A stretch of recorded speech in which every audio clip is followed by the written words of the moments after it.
Hello everyone, this is me, Mars Tani Vlog. I hope you are all doing well today, guys. So ayun, my video for today ay papakita ko sa inyo ang reunited namin ng aking mga best friend nung high school. So two decades na kami mahigit na magkakaibigan. So ayun, minsan lang kami mga kompleto. So ayun, makukulit at magagandang mga best friends. So ayun, as aking isang kaibigan na galing sa Middle East, madalang lang po kami magkita. So ayun, na-reminisce ko lahat ng aming mga ng aming high school days. So enjoy lang po kami that day. So ayan, ang sarap lang ibalik ang nakaraan. So puro lang kami tawanan. Sa tagal namin hindi nagkita, nung kami ay nagkita-kita ay parang kahapon lamang na walang na huling pagkikita namin. So ayan, nandyan po kami sa Maestar Plaza Hotel, guys. Ayan, and nag-rent po kami ng KTV bar. So, ayan, kami lang, hindi na kami nag-invite ng ibang mga naming kaibigan kasi syempre, may mga kasi kami circle friends, may mga kaibigan din kami lalaki dati, pero para maiwasan na rin ang chika-chika or syempre may mga sari-sarili ng pamilya, so mas mabuti na lang na kami na lang, diba? At talagang kami naman talaga dati ang magkakasama. Nung nagkaroon na kami ng mga pamilya, ay pinapayagan naman kami ng mga asawa namin na kami lang, and at kahit anong oras kami umuwi. Pero madalang lang yun. 2019 kami huling nagkita. So, ayan, buhay pa si Bobby that time. So, ayan, na-reminisce lahat yung mga kalukuhan namin nung high school. So, ayan, samahan nyo kami, guys. And, ayan, kwentuhan lang, and kwentuhan ng mga past, ng mga experience sa buhay. So, ayun, parang walang nagbago. So, ayun, sana po ay hindi kayo magsawa sa panonood nito, guys. So, ayun. Dinsya na rin po kayo pala sa aming mga boses. Ang importante ay nag-i-enjoy lang. Thank you so much.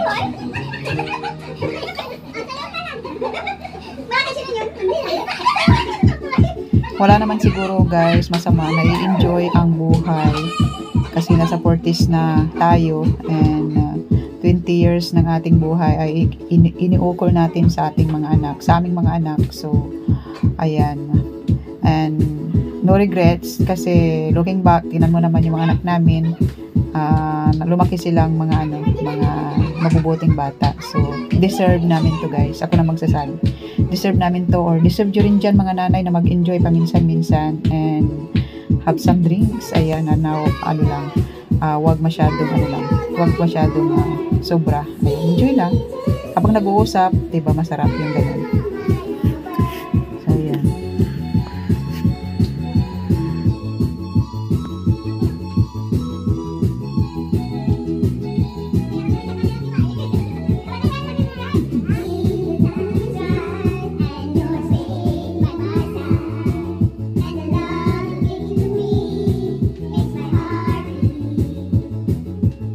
So yun, guys, yung picture namin dyan, guys, ay kami yan nung kami ay high school. So yung isa po dyan, yung pangalawa sa left, ay hindi namin yung kaklase. Pali, lang siya, nakipicture at kaibigan ng isa namin kaibigan. So ayun, kami lang apat yung talagang magkaka-best friend. Ayun, kaming magkakaklase.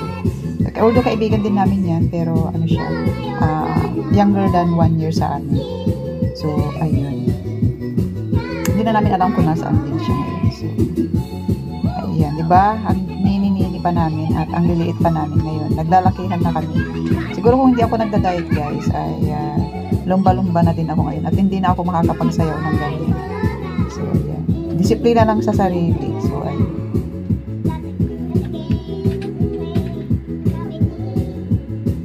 Next time, guys, na magkikita kami ay siguro sa ibang ibang venue naman.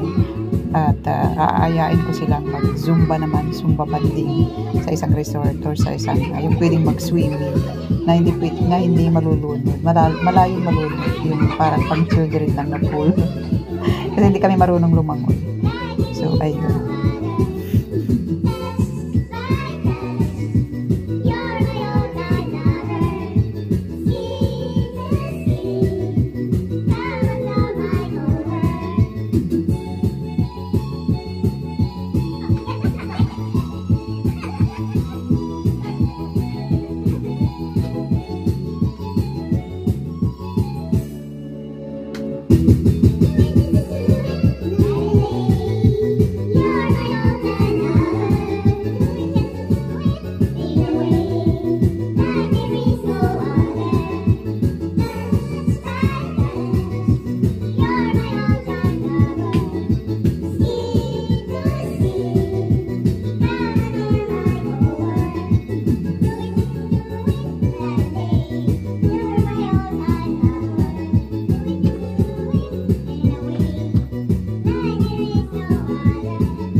So ayun guys, maraming salamat sa inyong panonood sa aking video, ang aming reunion ng aking mga high school friends. Ayan, sila po ay aking mga best friend nung kami ay 4th year high school.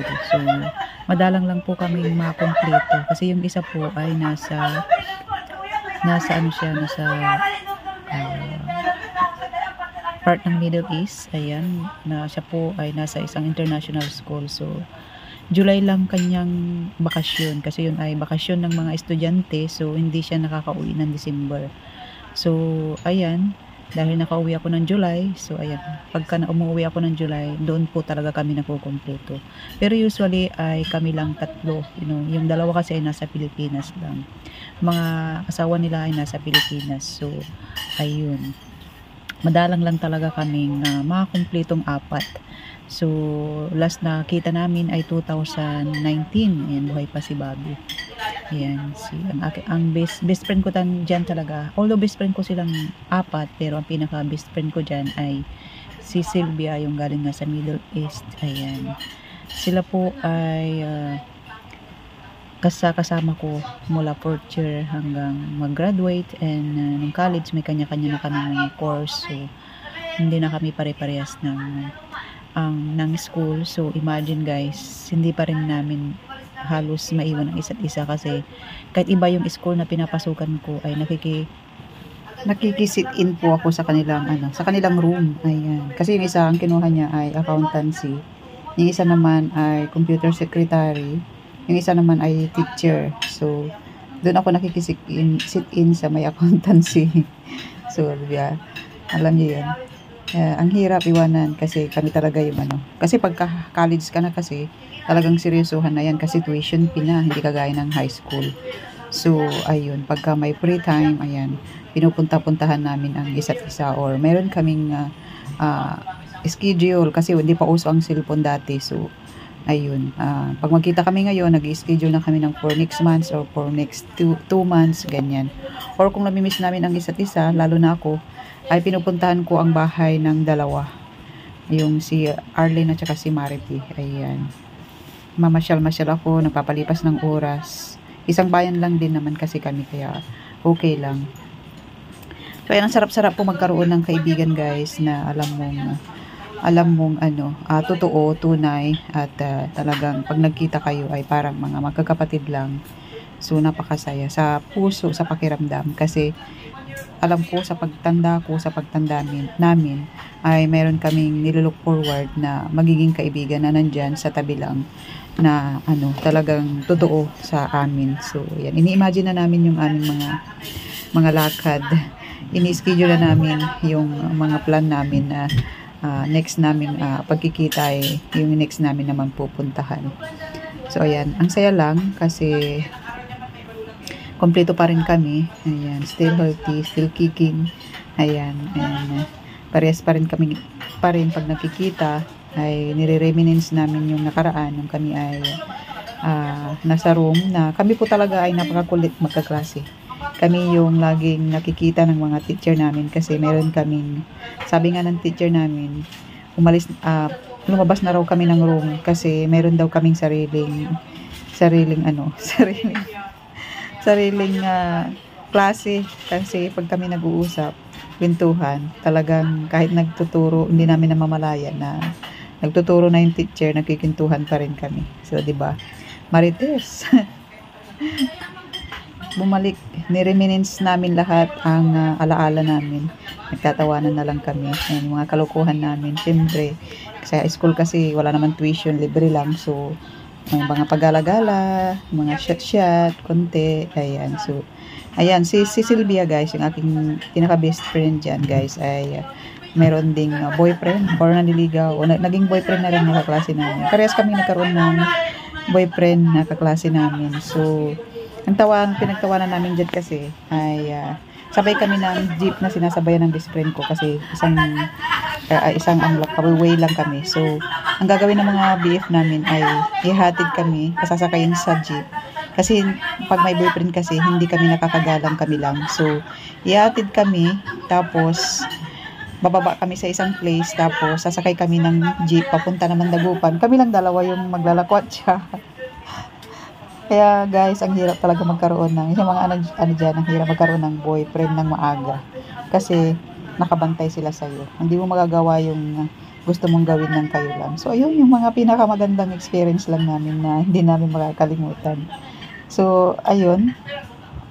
Ang saya-saya ibalik. So, ayan, maraming salamat guys sa inyong pakikinig sa aking at panonood. Ayan. This is me, Maristani Vlog, signing off. Thank you so much. I love you all and God bless. Bye!